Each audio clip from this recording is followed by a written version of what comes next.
Welcome back to my Facebook and YouTube channel.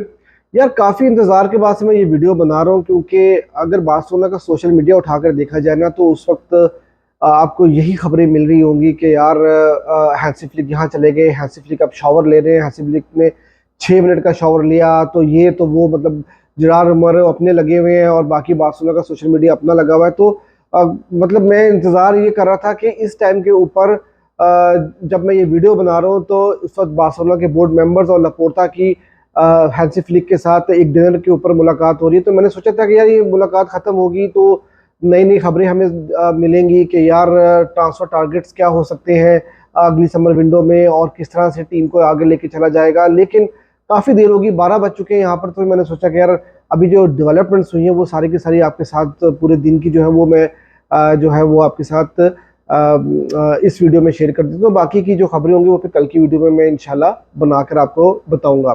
अब यहाँ पर जो आज की वीडियो उसमें मैं चाबी के बारे में आपको बताता हूँ, उसके बाद हैंसी फ्लिक के बारे में आपको बताऊंगा। उसके अलावा और भी जो डेवलपमेंट्स बड़ी बड़ी हो रही हैं वो सारी की सारी न्यूज़ आज की वीडियो में मैं कवर करने की कोशिश करता हूँ। पहली चीज़ तो यह कि यार चाबी जो है वो आपको पता है कि जा चुकी है और ये कंफर्म हो चुका है कि उन्होंने 12 मिलियन यूरो की सैलरी जो है वो छोड़ दी है और उनका कॉन्ट्रैक्ट जो टर्मिनेशन है वो भी उन्होंने साइन कर दिया है। और देखो सिर्फ 12 मिलियन नहीं छोड़ी चाबी ने, बल्कि जब चाबी आ रहे थे बार्सिलोना में तो जिस कतर क्लब के वो कोच थे वहाँ पर, तो उधर भी 4 मिलियन का रिलीज क्लॉज था बार्सिलोना को ज्वाइन करने का, वो भी चाबी ने अपनी पॉकेट से पे किया था। तो यार ठीक है, आप उनकी कोचिंग स्टाइल से मैनेजरियल स्किल से आप जैसे भी इख्तलाफ करना चाहो करो, लेकिन वही बात है कि यार उस बंदे के दिल में जो है वो बार्सिलोना बसती है और वो बार्सिलोना के लिए जो है वो इतनी बड़ी रकम भी जो उन्होंने छोड़ दी। और ऐसी दुनिया में जहाँ पर कोई 1 रुपया भी किसी के लिए नहीं छोड़ता, तो वहाँ पर चाबी ने जो है वो इतने बड़ी हैवी अमाउंट जो है वो छोड़ दिया। तो यार ये एक बहुत ही अच्छा जेस्चर था।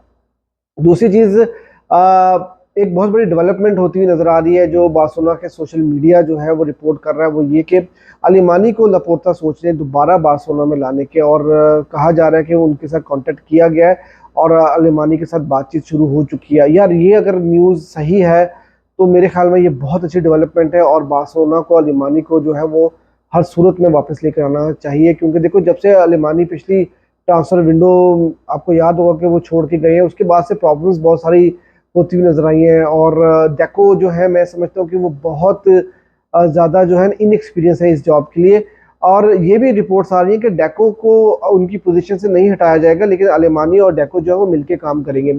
अगर ऐसा हो जाता है तो यार ये बहुत अच्छी डेवलपमेंट होगी और मुझे ऐसा लगता है कि डेको को जो है अलेमानी से बहुत कुछ सीखना बाकी है। और अलेमानी की जो है सबसे अच्छी बात यह है कि वो उनके ला लीगा में बहुत अच्छे कॉन्टैक्ट्स हैं, उनके वर्ल्ड वाइड फुटबॉलिंग वर्ल्ड के अंदर बहुत अच्छे कॉन्टैक्ट्स हैं, उनके प्लेयर्स एजेंट्स के साथ बहुत अच्छे कॉन्टैक्ट्स हैं। तो ये बार्सिलोना के लिए काफ़ी बेनिफिशियल हो सकता है। तो ये एक बहुत ही अच्छी डेवलपमेंट जो है वो होती हुई नज़र आई है और आई होप कि ये ऐसा हो और अलिमानी जो है वो बार्सिलोना को दोबारा से ज्वाइन कर लें। दूसरी चीज़ आपको मैं ये बताता चलूँ कि हैंसी फ्लिक को जितना मैंने अभी तक जो भी उनके बारे में न्यूज़ आ रही है उस हिसाब से जो मैंने उनको सोचा है और उनके बारे में मैंने जो एनालिसिस किया है उस हिसाब से ऐसा लग रहा है कि यार वो काफ़ी ज़्यादा जो है प्रोफेशनल किस्म के मैनेजर हैं और काफ़ी गहरी नज़र उन्होंने रखी हुई है बार्सिलोना के ऊपर।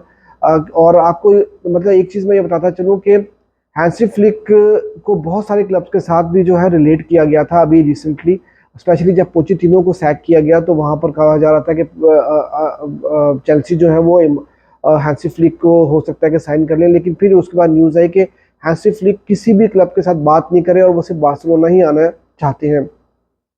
इस चीज़ का एविडेंस ये है कि यार उन्होंने ला मासिया के ऊपर पिछले 2 महीने से अपने स्काउट्स रखे हुए हैं, वहाँ पर वो उनकी पूरी गहरी नज़र है। उनके असिस्टेंट जो है वो ला मासिया में जो है वो रहे हैं और उन्होंने पूरी रिपोर्ट्स दी हैं ला मासिया के बारे में, प्लेयर्स के बारे में। तो वो पूरी डेवलपमेंट्स जानते हैं कि ला मासिया में क्या कुछ हो रहा है, वहाँ पे कौन से प्लेयर्स किस तरह से खेल रहे हैं और कौन से प्लेयर्स जो हैं वो बार्सिलोना का फ्यूचर हो सकते हैं। तो यार ये एक बहुत अच्छी डेवलपमेंट है क्योंकि देखो यार बार्सिलोना की जो रूट्स है वो ला मासिया ही है और अभी हमारी जो फाइनेंशियल सिचुएशन है वहाँ पर भी हमें यही नज़र आता है कि हम लोग कोई ज़्यादा बड़ी साइनिंग्स करने नहीं जा रहे। मैं अभी आपको आगे जो है वो इम्पोर्टेंट न्यूज़ बताऊंगा तो जिससे आपको ये सब चीज़ों का जो है अंदाज़ा होगा कि बार्सिलोना जो है वो, मुझे तो बहुत मुश्किल लग रहा है कि एक आधी कोई बड़ी साइनिंग करेंगे तो करेंगे, उसके अलावा मुझे कोई बड़ी साइनिंग होती हुई नज़र नहीं आ रही। तो हमें ला मासिया के ऊपर बहुत ही ज़्यादा जो है वो रिलाई करना होगा।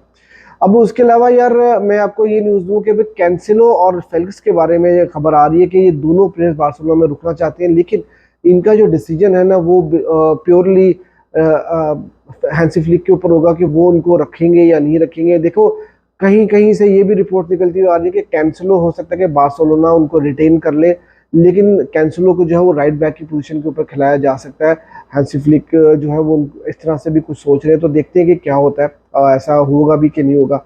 और उसके अलावा हेक्टर फोर्ड की न्यूज़ आ रही है। हेक्टर फोर्ड ने अपना रिन्यूअल जो है वो साइन कर लिया है 2026 के लिए। मेरे ख्याल से ये बहुत अच्छी खबर है। और हेक्टर फोर्ड जो है वो फ्यूचर का प्रोस्पेक्ट है। जितनी भी उन्होंने अभी रिसेंटली गेम्स खेली हैं, ज़्यादा मिनट्स उनको नहीं मिले, लेकिन काफ़ी मेच्योरिटी नज़र आई है और मुझे लगता है कि वो बार्सिलोना के लिए जो है ना फ्यूचर में बहुत ही इंपॉर्टेंट प्लेयर साबित हो सकते हैं। तो ये एक बार्सिलोना के लिए बहुत ही अच्छी न्यूज़ जो है वो निकल के सामने आई है। फिर उसके बाद सेर्जियो रोबर्टो की खबर आ रही है। देखो यार, सेर्जियो रोबर्टो, लॉर्ड रोबर्टो के आपको पता होगा कि रिसेंटली ये आ रहा था कि चाबी रुकेंगे या नहीं रुकेंगे, लेकिन सेर्जियो रोबर्टो जो है वो अपना कॉन्ट्रैक्ट साइन करेंगे। लेकिन अब चीज़ें जो है स्लो डाउन हो चुकी हैं और सेर्जियो रोबर्टो का जो फ्यूचर है ना वो अब पूरा का पूरा हैंसी फ्लिक के हाथ में है और वही डिसाइड करेंगे कि सेर्जियो रोबर्टो के साथ जाया जाए कि नहीं जाया जाए। और फिर उसके बाद ओरियल रोमियो की खबर आ रही है। ओरियल रोमियो भी जो है वो वेट कर रहे हैं हैंसी फ्लिक के डिसीजन का कि हैंसी फ्लिक जो है उनके बारे में क्या डिसीजन लेते हैं, क्या वो उनको रोकेंगे या उनको जो है वो सेल करेंगे या वापस उनको जो है जिरोना में जाना होगा। तो ये सारी की सारी चीज़ों के लिए हमें जो है वो थोड़ा सा वेट करना पड़ेगा। और मुझे तो यही लगता है कि रोमियो को जो है वो हैंसी फ्लिक नहीं रोकेंगे, क्योंकि गुड्डू रोड्रिगाज उनकी भी साइनिंग के बारे में कहा जा रहा था कि थम्स अप दे दिया है हैंसी फ्लिक ने। तो फिर मेरे ख्याल में ओरियल रोमियो का कुछ ज़्यादा यहाँ पर रहते हुए मुझे वो नज़र आ नहीं रहे हैं। फिर एक जो बहुत ही बड़ी डेवलपमेंट आई है वो यार ये आई है कि 4 प्लेयर ऐसे हैं बार्सिलोना के जिसके बारे में इस वक्त खबर आ रही है कि बार्सिलोना उनको बिल्कुल सेल नहीं करनी चाह रही है। अब मैंने आपको पहले बताया था कि मैं आगे चल के आपको बताऊंगा कि बार्सा शायद बड़ी साइनिंग्स नहीं कर पाएगी। उसकी वो रीज़न ये है कि अरोहो, फ्रैंकी डियोंग, पैड्री और गावी। देखो पैड्री और गावी के बारे में तो वैसे ही कोई खबर नहीं आ रही थी कि इनको बार्सिलोना सेल कर सकती है, लेकिन जो मेजर चीज़ें रिसेंटली आ रही थी वो ये आ रही थी कि फ्रैंकी डियोंग और अरोहो को जो है वो सेल किया जा सकता है, क्योंकि दोनों को कॉन्ट्रैक्ट रिन्यूअल की ऑफर दी हुई है और दोनों की तरफ से कोई जवाब अभी तक आया नहीं है। तो अब इस केस में देखो दोनों ऐसे प्लेयर हैं जिनकी सैलरीज भी बहुत ज़्यादा हाई हैं। मतलब सॉरी, फ्रैंकी डियोंग की तो सैलरी बहुत ही ज़्यादा हाई है और ये दोनों ऐसे प्लेयर हैं जिनकी मार्केट वैल्यू काफ़ी ज़्यादा बड़ी है और बार्सिलोना काफ़ी पैसे इनसे जनरेट कर सकती थी, इन कैश कर सकती थी।